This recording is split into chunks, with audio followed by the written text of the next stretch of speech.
pinaka-role talaga yung ng ating mga divers doon ay ma-recover yung mga ating mga missing na passenger. Nakakaramdam din po kami ng kaba.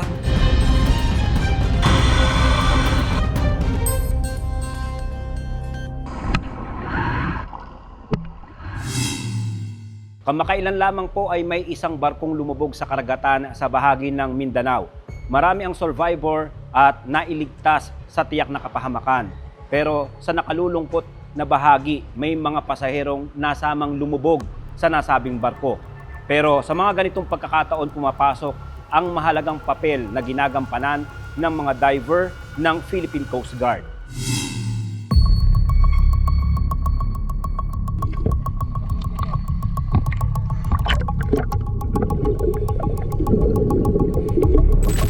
Hindi na nakadaong ang pampasaherong sasakyang pangdagat na MV Tricia Kirsten 3.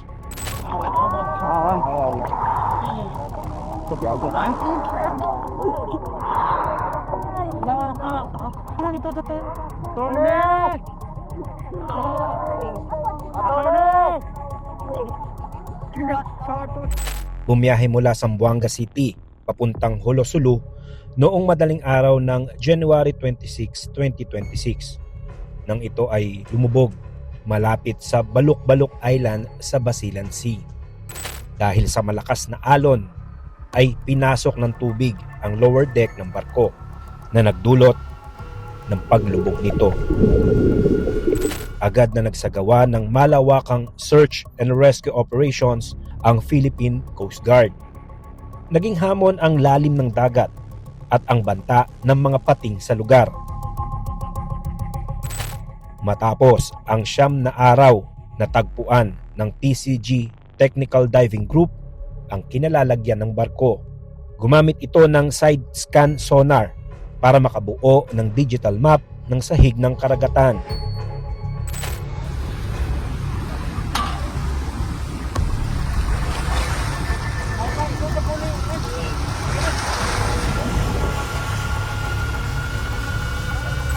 Mula sa ibabaw, sinusukat ang lalim ng dagat.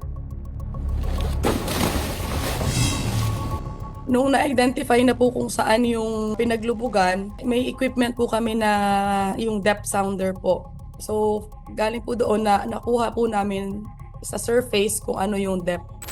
Sa ilalim ng dagat, lalo na sa lalim na 70 to 76 meters, na katulad ng kinalalagyan ng MV Tricia Kirsten 3, hindi na sapat at ligtas ang ordinaryong hangin.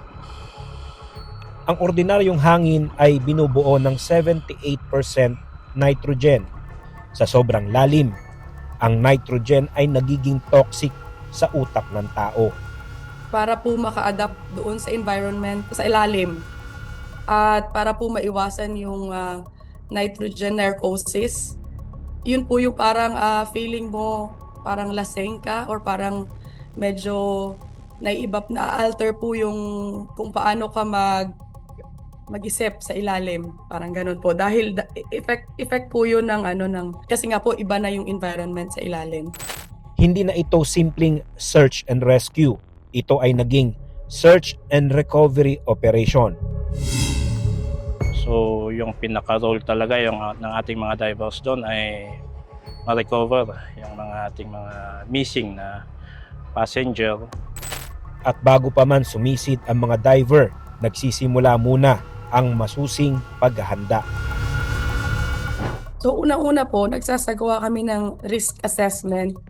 So inaalam po muna namin, sinusuri muna yung lalim ng ida-dive para may idea po kami kung ano yung mga ipe-prepare namin. So inaalam din po namin yung visibility, yung current, ganon din po yung lagay ng panahon. Mahalaga ang mga impormasyong ito dahil direktang nakakaapekto sa kaligtasan ng diver. Kasama din po doon, tinitingnan din po namin yung structural integrity ng halimbawa po doon sa lumubog na barko. Structural integrity po kung safe ba siya na pasukin or baka may mga collapse na or shifting sa barko.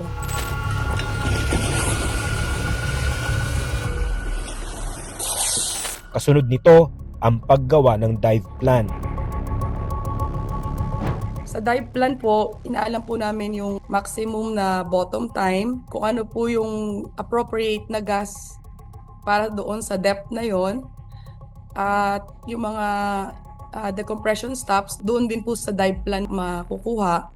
Hindi rin pwedeng mag-isa ang isang diver. Nagpe-prepare din po kami meron kaming primary na divers at meron din po kaming mga backup divers. Palagi po yan.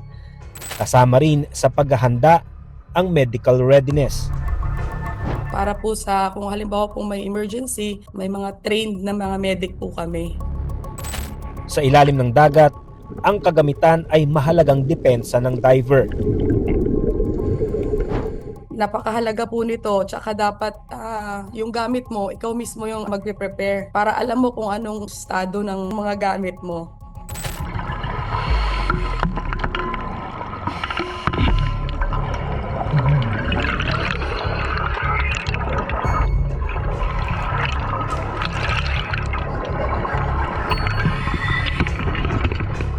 Sa dive natin, para marating po yung barko, nasa 2 minutes po, dapat na-reach nyo na po yung barko. Sa lalim na hindi abot ng sikat ng araw, bawat galaw ay kalkulado. Bawat hininga ay limitado.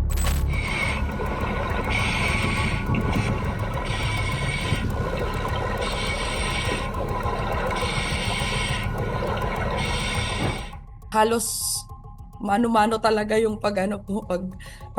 So talagang masaya po na ito na siya. Nasa harap na. At mauumpisahan na talaga yung talagang trabaho. Na-observe po namin na marami siyang entrapment hazards. Kagaya po ng mga kable, kagaya ng mga bakal na ganon din po yung mga banks o yung mga higaan, mga foam. Nakakalat po siya, so kailangan isa-isa hahawiin mo siya para makita mo talaga.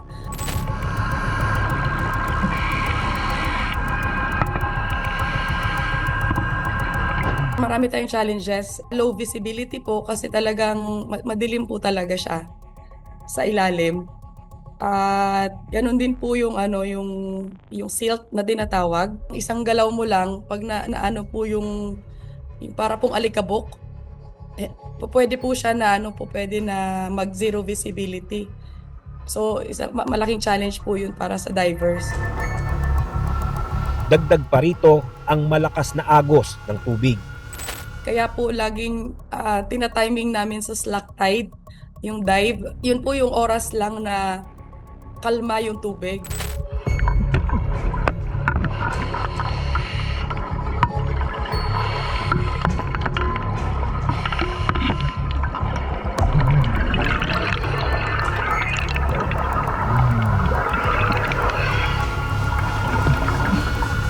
Pinakauna namin ginawa,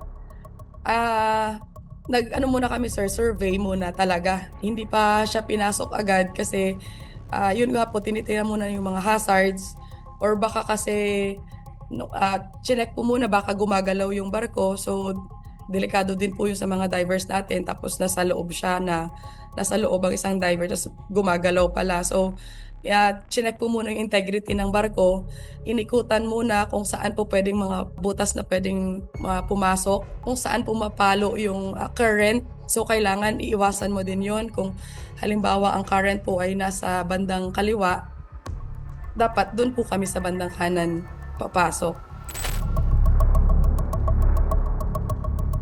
Yung unang dive din po kasi sir, may mga visible na cadaver sa railings. So inuna na po namin yon kasi yun naman din po yung nasa plano namin na kung sakali na may visible na talaga at kaya namang i-recover, yun na po yung inuna.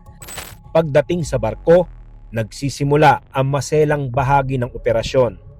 Yung mga kasunod po na dive, sinubukan na pong pasukin yung bridge.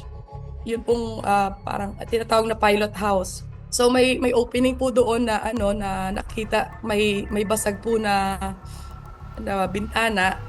So yun po yung ginawang daanan sa taas. at nag-search po doon. Actually, doon po malapit yung tabi na dapat ni Kapitan, pero sinearch din po natin. May mga debris po na nandoon, pero isa-isa po yung tinanggal ang debris para thoroughly search po. May kanya-kanyang assigned area ang bawat diver.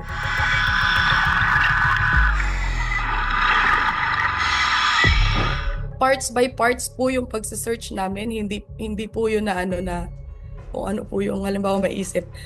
Nakaplano po yun kung ano lang po kung anong kabina lang ang papasukin mo. Tsaka yung bawat diver may assigned para yung focus po ng bawat isa talagang kung saan lang yung binigay na area. Sa kailaliman, ang bawat hininga ay binibilang habang pilit na hinahawi ang mga kable at foam sa loob ng madilim na barko.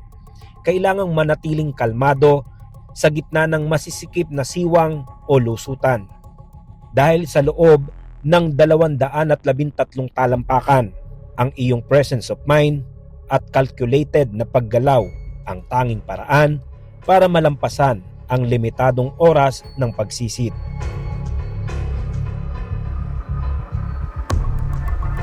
Malaking challenge din po yung mga makikitid na daanan. Kung makikita nyo po yung mga equipment namin, masyadong marami kaming dala-dala palagi. So, kailangan technique po talaga kung paano mo maipapasok ang sarili mo sa mga makikitid na daanan. Tsaka ang isang challenge din po siguro yung limited lang yung bottom time. Dahil nga po ganun siya kalalim, may ilang minuto lang po talaga ang kailangang ang po pwedeng na magtagal ka sa ilalim. Kagaya po nitong dive na dito sa Lumubog. So nagre-range lang po ng 15 to 20 minutes. Yun po yung time ng pagse-search. So challenge din po yun. May mga tiyempo na habang nasa loob ng madilim at masikip na kabina, isang panganib ang hindi nila inaasahan. Ang dahan-dahang paggalaw ng barko habang sila ay nasa ilalim.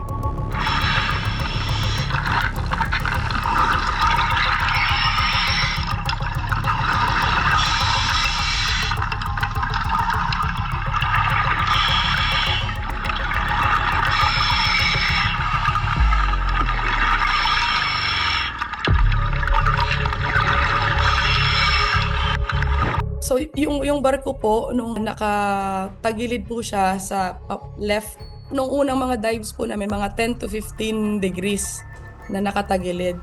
Kung ano po yung sa surface niya para po siyang binaba lang. Tapos nakatagilid po ng mga 10 to 15 degrees. Pero na-observe din po namin nung mga patapos na po kami ng dive, gumagalaw po yung barko. Para sa iba, ang diving ay isang libangan dahil sa mga nakakaaliw na tanawin sa ilalim ng karagatan.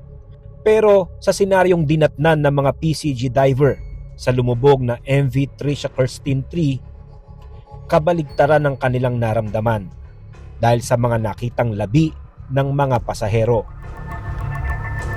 May mga lugar na magkakasama ang mga biktima.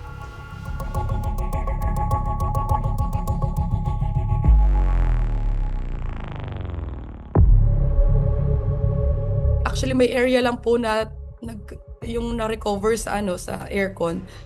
Magkakatabi po sila. I presume po baka mukhang family po sila.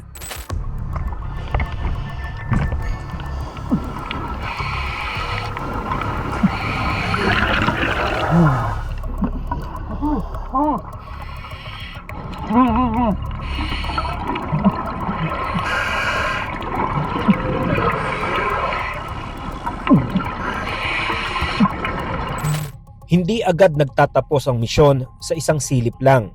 Kahit nadaanan na ang bawat parte, inuulit ang paggalugad para matiyak na walang naiwang biktima saan mang sulok ng barko.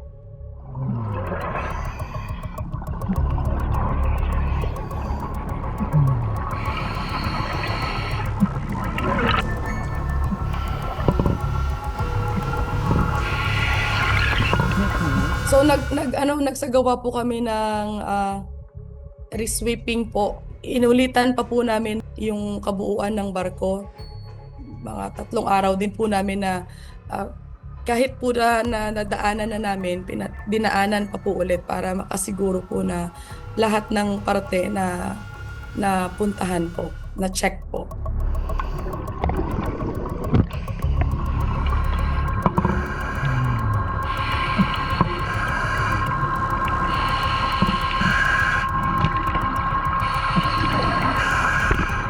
Pero hindi pa dito natatapos ang matinding hamon.